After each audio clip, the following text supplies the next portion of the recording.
Hi friends, welcome to Q&A episode number 118. Every Sunday మన ఛానల్లో Q&A episodes అయితే upload చేస్తాను. మీకేమైనా డౌట్స్ ఉన్నాయనుకోండి, ఈ వీడియో కింద కామెంట్ చేయండి. నెక్స్ట్ సండే నేను వాటిలో ఇంట్రెస్టింగ్గా ఉన్న కామెంట్స్ని పిక్ చేసి ఆన్సర్ చేస్తాను. ఫస్ట్ కామెంట్ చూసుకున్నట్లయితే కౌశిక్ చేశారు. అన్న, టీవీఎస్ రైడర్ 125 హైవేలో గ్రిప్ లేదు and when wind comes the bike will push to the end of the road, what is the solution అన్న? బ్రో, టీవీఎస్ రైడర్ 125 అనేది సిటీలో తిరగడానికి డిజైన్ చేసిన వెహికల్ అని చెప్పుకోవచ్చు. హైవే మీద మీరు ఎక్కువ స్పీడ్ వెళ్ళడానికి డిజైన్ చేసిన వెహికల్ అయితే కాదనమాట. సో మీరు హైవే మీద ఎక్కువ స్పీడ్ వెళ్ళాల్సి వస్తే మాత్రం వేరే వెహికల్ అయితే పర్చేస్ చేయండి. ఎక్కువగా హైవేలో మీరు తిరిగే వాళ్ళైతే మాత్రం టీవీఎస్ రైడర్ 125 అయితే సెట్ అవుతుంది అనమాట. బ్యాక్ సైడ్ మీకు అంత గ్రిప్పీ టైర్ అయితే ఉండదు. మీరు 100 క్రాస్ అయిన వెంటనే మీకు టైర్స్ అయితే కొద్దిగా షేక్ అవుతాయి అనమాట. నేను కూడా ఆల్రెడీ టీవీఎస్ రైడర్ 125 యూజ్ చేస్తున్నాను.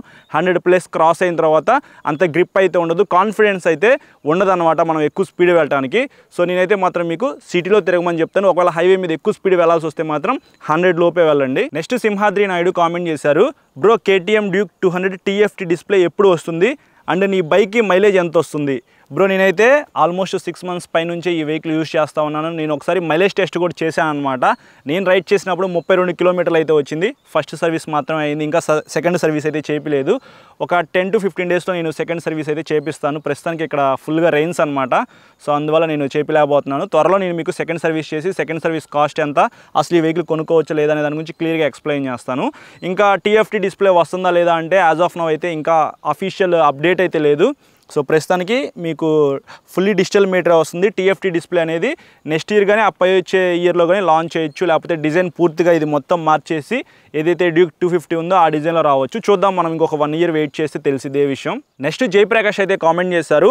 Bro, royal Enfield vehicles, classic car, bullet etcetera air cooled engines కదా, చాలా మంది లాంగ్ రైడ్స్కి వెళ్తారు. సో ఏం ప్రాబ్లమ్స్ రావా? అండ్ ఈ బైక్స్కి లిక్విడ్ కూల్డ్ ఇంజిన్స్ ఎందుకు ఇవ్వరు? లిక్విడ్ కూల్డ్ ఇంజిన్ ఇస్తే మాత్రం ప్రైస్ అయితే ఎక్కువ అయిపోయింది అనమాట. అలాగే కొద్దిగా మెయింటెనెన్స్ అయితే పెరిగిపోయింది. రాయల్ ఎన్ఫీల్డ్ వెహికల్స్ అంటే కొంచెం మెయింటెనెన్స్ అయితే ఉండిద్దని చెప్పుకోవచ్చు. ఎయిర్ కూల్డ్ ఇంజిన్స్ సరిపోతాయి అనమాట. అలాగే ఈ ఇంజిన్స్ అంత పవర్ అండ్ టార్క్ అయితే జనరేట్ చేయవు. సో మనకి పవర్ అండ్ టార్క్ జనరేట్ చేయవు కాబట్టి లిక్విడ్ కూల్డ్ ఇంజిన్ ఇవ్వాల్సిన అంత అవసరం కూడా లేదనమాట. మీరు రైడ్ చేసుకుంటే వెళ్తారు, స్లోగానే వెళ్తారు కదా. సో లాంగ్ వెళ్ళడానికి ఉపయోగపడుతుంది 350cc ఇంజిన్ కాబట్టి. ఎదురొచ్చే ఎయిర్ వల్ల మనకి కూల్ అయింది కాబట్టి ఈ ఇంజిన్ సరిపోయిద్ది అనమాట. సో క్లాసిక్ 350లో చూసుకున్నా, బుల్లెట్ 350లో చూసుకున్నా సరే మీకు air and oil cooled engines వేస్తారనమాట. సో ఆ ఇంజిన్స్ అయితే మోర్ దెన్ ఎనఫ్ అని చెప్తాను. లిక్విడ్ కూల్డ్ అవసరం లేదు. ఒకవేళ లిక్విడ్ కూల్డ్తో తీసుకొస్తే ప్రైస్ ఎక్కువైపోయింది అనమాట. అప్పుడు మీకు 3,50,000 రూపీస్ ఆ ప్రైస్కి అయితే వెళ్ళిపోయింది. సో అంత కాస్ట్ పెట్టి బుల్లెట్ 350 ఎవరు పర్చేస్ చేయరు కాబట్టి ప్రైస్ కట్టింగ్ కోసం వీళ్ళు ఎయిర్ అండ్ ఆయిల్ కూల్డ్ ఇంజిన్స్తో రాయల్ ఎన్ఫీల్డ్ క్లాసిక్ 350, బుల్లెట్ 350 అయితే లాంచ్ చేస్తూ ఉన్నారు. నెక్స్ట్ సత్యాబాయ్ గేమింగ్ అయితే కామెంట్ చేశారు. Bro, Pulsar 125cc and 150cc and N150 which is better vehicle, please tell me bro అని చెప్పేసి. బ్రో, 150cc సెగ్మెంట్లో ప్రజెంట్ బజాజ్ పల్సర్ N150 అయితే చాలా బాగుండిద్ది. మీకు మంచి పవర్ అండ్ టార్క్ అయితే జనరేట్ చేసింది. అలాగే సింగిల్ లాంగ్ సీట్ అయితే ఇచ్చారు, ఫ్యామిలీకి సెట్ అయితే కాబట్టి నేనైతే మీకు N150 సజెస్ట్ చేస్తాను. ఇంకా 150cc నార్మల్ వెహికల్ ఉంది కదా, అదైతే మీరు స్కిప్ చేసేసేయండి. కొద్దిగా అవుట్డేటెడ్ లుక్స్తో మనకి లభిస్తూ ఉంది. ఇంకా అలాగే మనకి డిజిటల్ మీటర్ కూడా అంత విజిబిలిటీ అయితే లేదు. ప్రైస్ కూడా కొద్దిగా ఎక్కువగానే ఉందన్నమాట. ఇంకా 125cc విషయానికి వస్తే 1,15,000 రూపీస్ పైనే ఉంది. అది మీకు best value for money vehicle అని చెప్తాను. మీకు మైలేజ్ ఎక్కువ కావాలి, నాకు క్లాసిక్ లుక్స్తో పల్సర్ కావాలి అని అనుకుంటే మీరు పల్సర్ 125 అయితే ట్రై చేయొచ్చు. బట్ లాంగ్ వెళ్తానికి అప్పుడప్పుడు నాకు ఉపయోగపడాలి, ఆల్ ఇన్ వన్ వెహికల్ లా కావాలి అనుకుంటే N150 పర్చేస్ చేయండి. నెక్స్ట్ శ్రీకాంత్ అయితే కామెంట్ చేశారు. క్లాసిక్ 350 ఆర్ స్పీడ్ 400 జనరల్ యూస్కి భయ్యా. జనరల్ యూస్కి క్లాసిక్ 350 సరిపోయింది. మీకు అంత పవర్ అండ్ టార్క్ కూడా జనరేట్ చేయదు. సిటీలో తిరగడానికి చాలా బాగుంటుంది, రిలాక్స్డ్ సిట్టింగ్ పొజిషన్ అయితే ఉండిద్ది. రీసేల్ కూడా కొద్దిగా ఎక్కువ ఉండిద్ది రాయల్ ఎన్ఫీల్డ్ వెహికల్స్కి. స్పీడ్ 400 ఏంటంటే కొద్దిగా పవర్ఫుల్ వెహికల్ అని చెప్పుకోవచ్చు. స్పీడ్ వెళ్ళడానికి అయితే చాలా బాగుండిద్ది అనమాట. సో మీరు జనరల్ యూసేజ్కి ఎక్కువ స్పీడ్ అయితే వెళ్ళరు కాబట్టి, సిటీలోనే తిరుగుతారు కాబట్టి క్లాసిక్ 350 కొనుక్కోండి, లేకపోతే బుల్లెట్ 350 కూడా బాగుండిద్ది. నెక్స్ట్ వై రాజేంద్ర కామెంట్ చేశారు. బైక్స్లలో ఓపెన్ చైన్ ఎందుకు ఇస్తారు, క్లోజ్ చైన్ ఎందుకు ఇవ్వరు? బ్రో, నాకు తెలిసినంత వరకు ఇవి పెర్ఫార్మెన్స్డ్ మోటార్ సైకిల్స్ కదా, కొద్దిగా లావ్ అయితే ఉండిద్ది అనమాట. చైన్ అయితే లూజ్ అవుతానే ఉండిద్ది, చైన్ సౌండ్ వస్తూ ఉండిద్ది. దాన్ని మీరు చైన్ టైట్ చేసుకోవాలి, అలాగే చైన్ క్లీన్ చేసుకోవాలన్నమాట ఎవ్రీ 500 kilometersకి. సో అప్పుడు మీకు చైన్ లైఫ్ అయితే ఎక్కువ వస్తుంది, కొద్దిగా కాస్ట్ అయితే ఉండిద్ది అనమాట. మనం మెయింటెనెన్స్ అయితే చేసుకోవాలి చైన్కి. అందుకే వాళ్ళు ఓపెన్ చైన్ అయితే ఇస్తారనమాట. క్లోజ్డ్ చైన్ ఇస్తే మాత్రం మనం చైన్ క్లీన్ చేసుకోవడానికి అంత ఈజీగా ఉండదు. సో అందుకని చెప్పేసి ఓపెన్ చైన్ అయితే ఇస్తారు. ఇంకా క్లోజ్డ్ చైన్ విషయానికి వస్తే అది 100cc 125cc లోపు ఉన్న వెహికల్స్కి అయితే ఇస్తారనమాట. అవి అంత పెర్ఫార్మెన్స్ అయితే ఉండవు, అలాగే కొంచెం సన్నగా ఉండిద్ది అనమాట చైన్ అయితే. సో వాటికి ఎక్కువ మెయింటెనెన్స్ అయితే అవసరం లేదు కాబట్టి దానికి క్లోజ్డ్ చైన్ ఇస్తారని చెప్పేసి నేను అనుకుంటున్నాను. నెక్స్ట్ తోట లక్ష్మీనారాయణ కామెంట్ చేశారు. అన్న, యూనికాన్ లైట్స్ ఏమన్నా ఎల్ఈడిగా అప్డేట్ చేస్తారా, ప్లీజ్ రిప్లై బ్రో. యూనికాన్కి హాలోజన్ హెడ్ లైట్ అయితే వస్తుంది కదా, దాన్ని మీరు కావాలంటే ఎల్ఈడికి అప్గ్రేడ్ చేసుకోవచ్చు. నైట్ ఐ అని చెప్పేసి ఒక లైట్ అయితే ఉండిద్ది. 1200 నుంచి 1500 రూపాయల మధ్యలో అయితే ఉండేది అనమాట ప్రైస్ అయితే. సో మీకు ఇక్కడ డిస్ప్లే చేస్తున్నాను చూడండి. సో ఇలాంటి లైట్ మీరు పర్చేస్ చేసుకుని ఆ వెహికల్కి ఫిట్ చేసుకుంటే మాత్రం నైట్ టైం విజిబిలిటీ కూడా చాలా బాగుంటుంది. అలాగే మీకు ఈ లైట్ కూడా ఎక్కువ లైఫ్ అయితే వస్తుంది అనమాట. నేను వెస్పా యూస్ చేస్తున్నాను కదా, BS4 వెహికల్ అనమాట. ఆ వెహికల్కి హాలోజన్ లైటే ఇచ్చారు. నేను నైట్ అయి పర్చేస్ చేసి ఆ వెహికల్కి ఫిట్ చేసుకున్నాను అనమాట.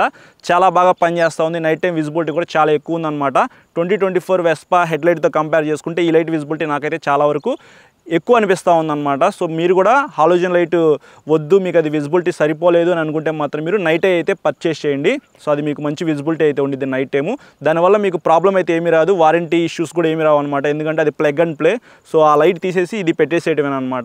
ఒకసారి మీరు ఇట్లాంటి లైట్స్ మోడిఫై చేసే షాప్స్ ఉంటాయి కదా, మీకు దగ్గరలో ఉన్న షాప్కి అయితే వెళ్ళి లైట్ పర్చేస్ చేసి వాళ్ళ చేత మోడిఫై అయితే చేయించుకోండి. నెక్స్ట్ యూజర్ అయితే కామెంట్ చేశారు, అన్న TR నెంబర్తో బోర్డర్ క్రాస్ చేయొచ్చా అని చెప్పేసి. హ్యాపీగా మీరు క్రాస్ చేయొచ్చు బ్రో. TR నెంబర్ అనేది మనకి 1 మంత్ అయితే వ్యాలిడిటీ అయితే ఉండిద్ది. ఈ 1 మంత్ లోపు మీరు ఎక్కడికైనా వెళ్ళి మళ్ళీ రిటర్న్ అయితే రావాల్సి ఉండిద్ది అనమాట. లేదు ఈ గోల్ అంతా ఎందుకురా బాబు అని అనుకుంటే 1 మంత్ వెయిట్ చేయండి.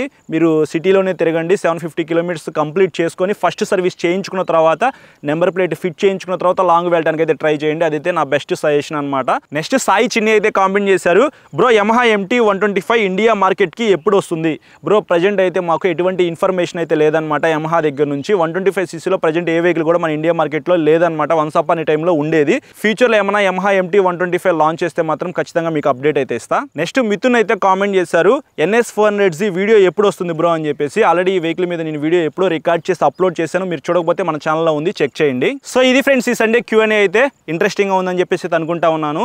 సో ఇంక నుంచి మన ఛానల్లో Q&A ఎపిసోడ్స్లో కొత్తగా ఎవరినో ఒకరిని ఇంట్రడ్యూస్ చేస్తూనే ఉంటానన్నమాట.